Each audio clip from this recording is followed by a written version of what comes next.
집 매수 계획이 있으신가요? 그렇다면 이 영상 보지 마세요.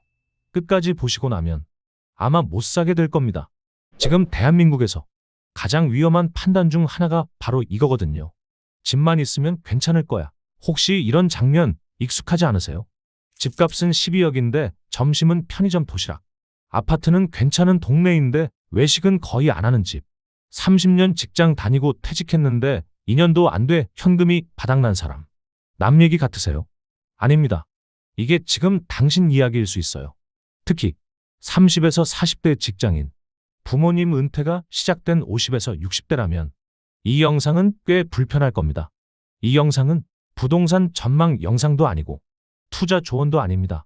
다만 영상 끝까지 보면 딱 하나의 기준은 생깁니다. 지금 이 집이 나를 살게 해주는 자산인지 아니면 나를 묶어두는 덫인지 이걸 모르고 판단하면 35년 뒤 당신 인생이 완전히 갈릴 수 있습니다. 시작합니다. 처음엔 저도 이렇게 생각했어요. 집이 있으면 일단 안전하지 않나? 집값 떨어져도 살 집은 있잖아. 최악의 경우 팔면 되지. 사실 이 생각 틀리지 않았습니다. 우리 부모 세대에겐 정답이었거든요.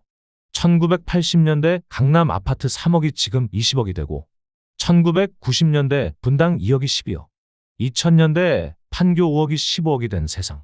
그냥 들고만 있어도 됐습니다. 일 안 해도 월급 없어도 집이 대신 돈을 벌어줬어요. 그래서 이 공식이 만들어졌죠.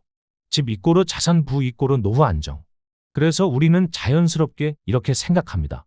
집 하나만 있으면 된다. 대출 좀 받아도 내 집은 있어야지. 부모님 집 물려받으면 노후는 끝. 여기까지는 이해됩니다. 문제는 그 공식이 통하던 시대는 이미 끝났다는 겁니다. 뉴스를 보면 여전히 이런 제목이 나오죠. 서울 아파트 평균 12억 돌파, 강남 재건축 20억. 댓글은 더 자극적입니다. 지금 안 사면 끝이다. 평생 전세 거지할 거냐? 지금이 가장 쌀 때다. 그래서 다들 헷갈립니다. 우리도 집 사야 하는 거 아니야? 그런데 이상한 현상이 동시에 벌어집니다.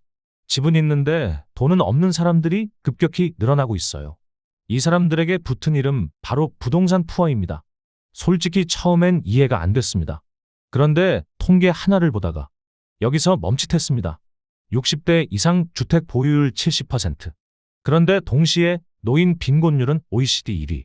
집이 12억인데 가난하다고? 처음엔 통계가 잘못된 줄 알았어요. 뉴스를 끄고 나서도 계속 이상해서 다시 생각했어요. 아, 집은 있는데 인생이 점점 가난해지는 구조가 있구나.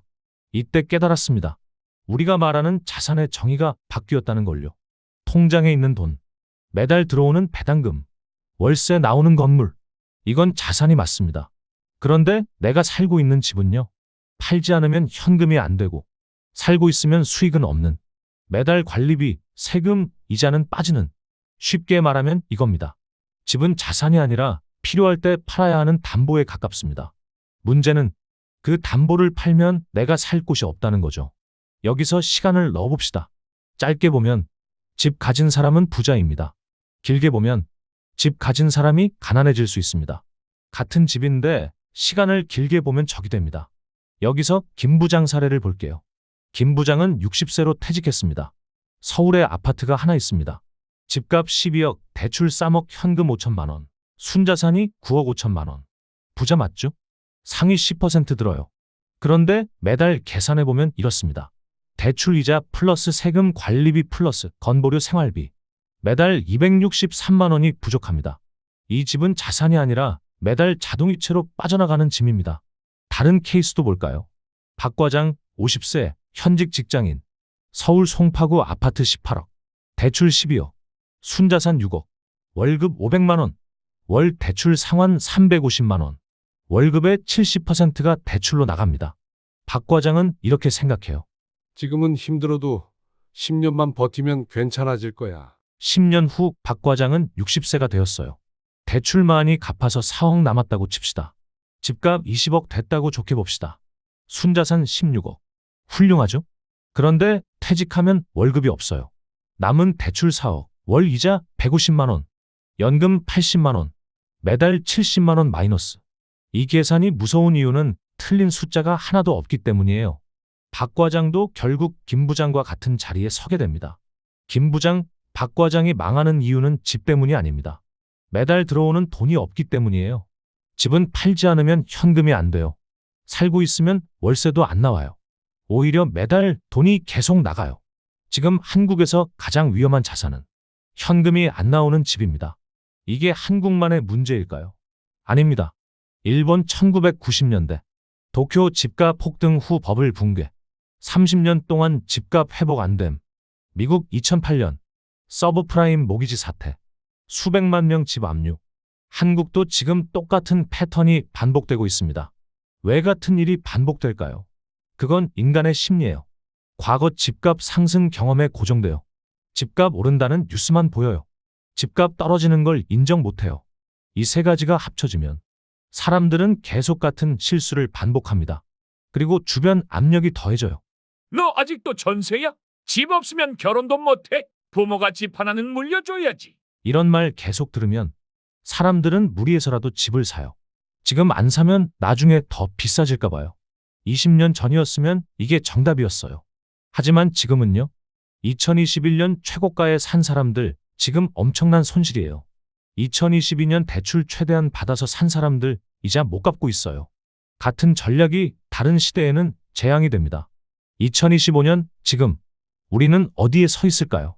미래는 아무도 몰라요. 하지만 신호는 보입니다. 첫 번째, 고령화 인구. 65세 이상 인구 1,000만 명 돌파. 이들 대부분 집은 있지만 현금 부족. 10년 후 이들이 집을 팔기 시작합니다. 두 번째, 저금리 시대 종료. 대출 이자 부담은 계속 증가하고 버티기가 점점 힘들어집니다. 세 번째, 종부세, 재산세 지속 증가. 정부 재정 악화로 세금 인하 가능성은 없습니다. 네 번째, 세대 변화. 2030 세대는 집 이꼬르 자산 안 믿습니다. 수요 자체가 줄어들 가능성이 높습니다. 이 네 가지가 겹치면 집값이 오르든 떨어지든 집만 있으면 된다는 공식은 작동 안 합니다. 가장 위험한 위치는 딱 이겁니다. 집 한 채, 대출 많음, 현금 거의 없음. 노후가 불안한 이유는 집이 없어서가 아니라 집밖에 없어서입니다. 마지막 질문 하나만 남기겠습니다. 당신의 집은 자산입니까? 아니면 짐입니까? 댓글로 알려주세요. 당신은 지금 어떤 포지션에 서 있나요? 오늘 영상이 유익하셨다면 구독과 좋아요, 알림 설정 부탁드립니다. 여러분의 응원이 더 좋은 콘텐츠를 만드는 원동력이 됩니다. 시청해 주셔서 감사합니다.